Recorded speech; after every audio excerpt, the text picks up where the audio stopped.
नमस्कार। आज का विषय है बिजोलिया किसान आंदोलन। इससे पहले के 2 वीडियो में हम बिजोलिया किसान आंदोलन के प्रथम चरण और दूसरे चरण की चर्चा कर चुके हैं। इस वीडियो में हम बिजोलिया आंदोलन के तीसरे और अंतिम चरण की चर्चा करेंगे। विद्यार्थियों, आपको याद होगा कि बिजोलिया किसान आंदोलन के दूसरे चरण में 1922 में बिजोलिया ठिकाना और किसानों के बीच AGG रॉबर्ट हॉलैंड की मध्यस्थता में एक सम्मानजनक समझौता हो गया था, जिसमें किसानों को अनेक रियायतें दी गई थी। करीब 35 लागें उनकी समाप्त कर दी गई थी। बेगार पर भी रोक लगा दी गई थी। तो इस कारण से कुछ समय के लिए किसान आंदोलन शिथिल हो गया। लेकिन जैसे ही असहयोग आंदोलन समाप्त हुआ, AGG किसानों के साथ हुए इस समझौते के प्रति उदासीन हो गए और इस कारण से जागीरदारों ने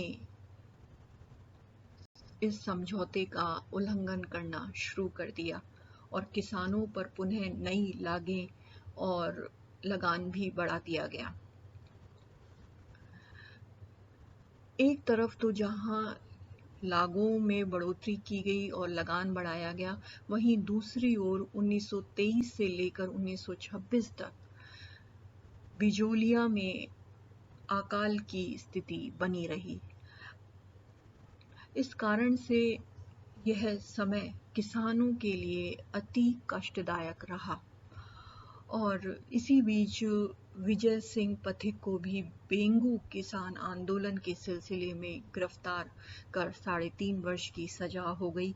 वहीं दूसरी तरफ सीता रामदास भी खादी कार्य हेतु मध्य प्रदेश चले गए। अब केवल माणिक्यलाल वर्मा ही बचे थे जो किसानों का मार्गदर्शन कर रहे थे। उन्होंने कई बार किसानों की मांगों को समय समय पर मेवाड़ के महाराणा और बिजोलिया के जागीरदार के समक्ष रखा, लेकिन इसका कोई सकारात्मक परिणाम निकल के नहीं आया। 1926 में बिजोलिया ठिकाने में भूमि बंदोबस्त किया गया, जिसमें असिंचित क्षेत्र यानी बारानी भूमि पर लगान की दरें बढ़ा दी गई और सिंचित क्षेत्र का लगान भी अपेक्षाकृत असिंचित से क्षेत्र से कम रखा गया। इसी सिलसिले में मार्च 1927 में किसान पंचायत हुई, जिसमें राम नारायण चौधरी और माणिक्यलाल वर्मा भी उपस्थित हुए, जिसमें असिंचित क्षेत्र को, जिसका कि लगान की दरें बहुत बढ़ा दी गई थी, उसे ऐसे ही छोड़ देने पर विचार विमर्श हुआ। इसी बीच अप्रैल 1927 पथिक भी जेल से रिहा हो गए, लेकिन उन्हें मेवाड़ से निर्वासित कर दिया गया।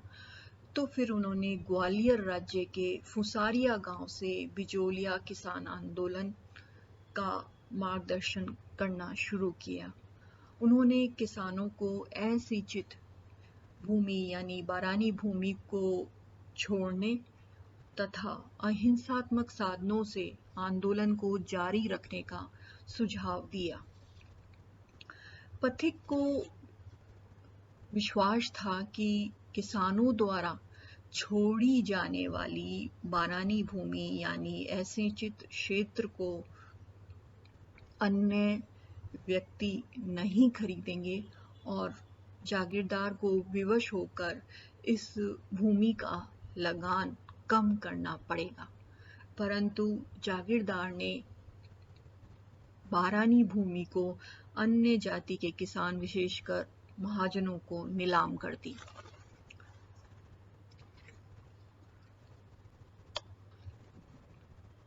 यह निर्णय किसानों के लिए हानिकारक रहा।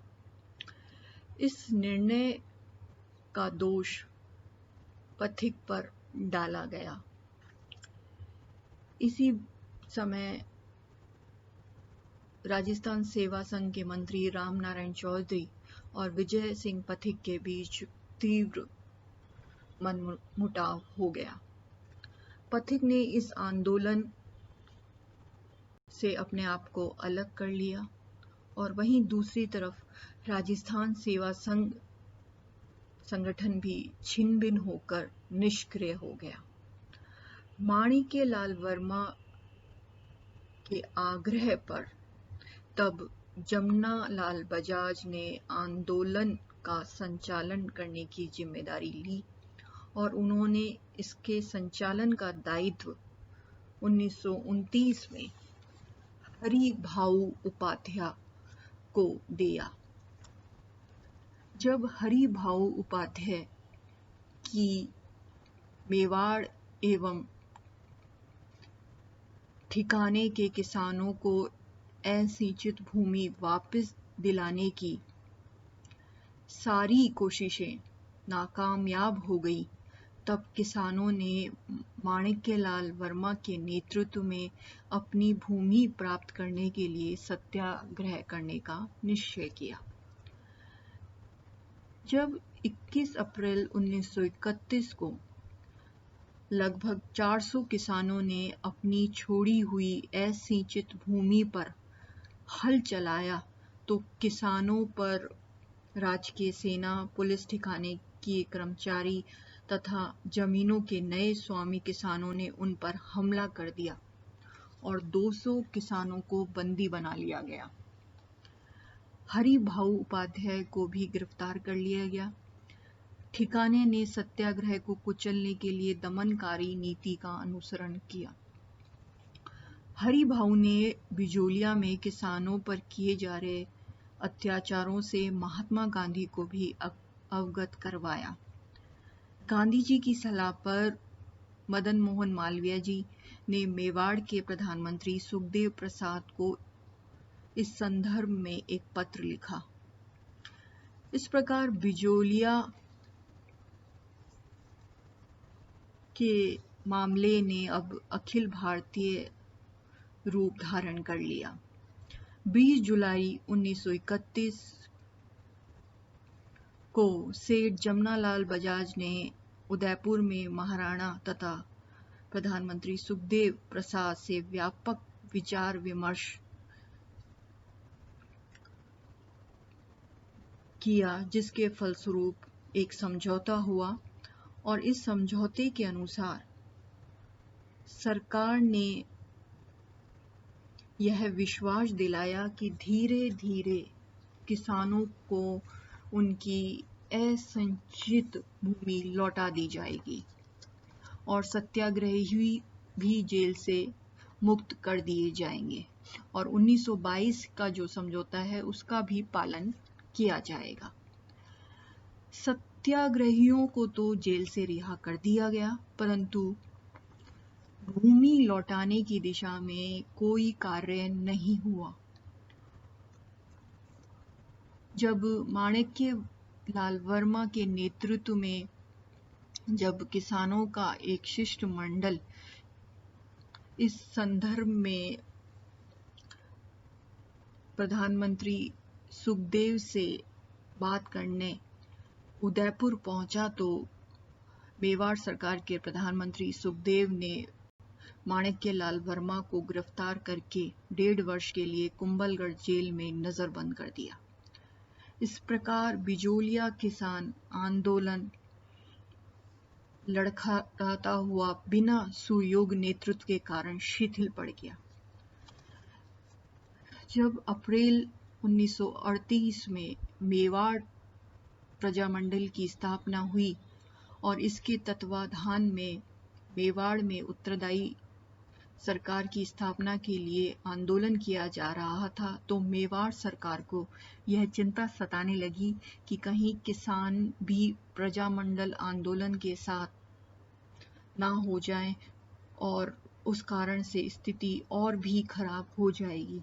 अतः 24 नवंबर 1938 को बिजोलिया किसान पंचायत ने जब यह प्रस्ताव पास कर दिया कि अगर किसानों को उनकी भूमि वापस लौटा दी गई तो वह वह भविष्य में किसी भी आंदोलन में भाग नहीं लेंगे।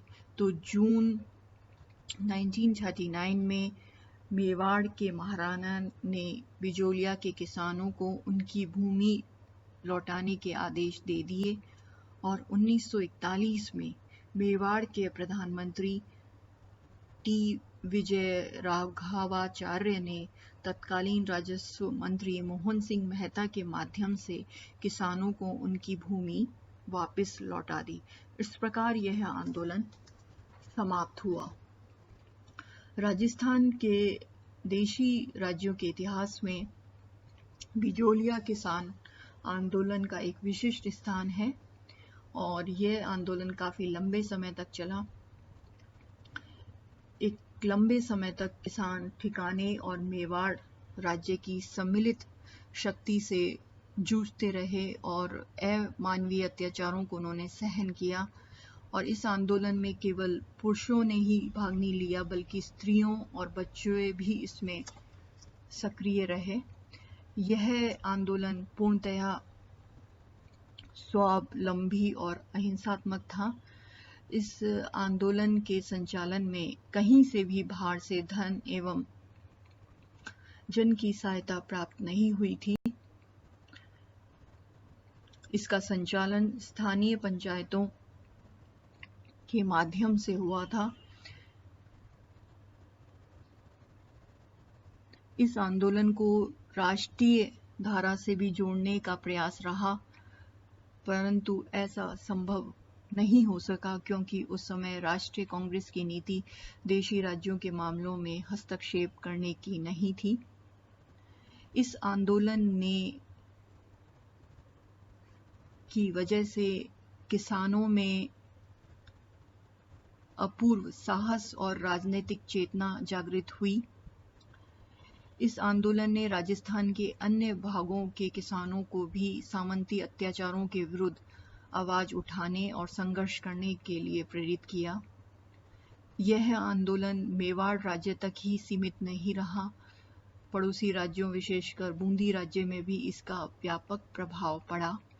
इस आंदोलन ने माणिक्यलाल वर्मा जैसे तेजस्वी नेता को जन्म दिया जो बाद में मेवाड़ राज्य में उत्तरदायी सरकार की स्थापना हेतु अनेक आंदोलनों का जिन्होंने संचालन किया और अंततः वह मेवाड़ राज्य में जब उत्तरदायी सरकार की स्थापना हुई तो वह उसके प्रथम मुख्यमंत्री बने।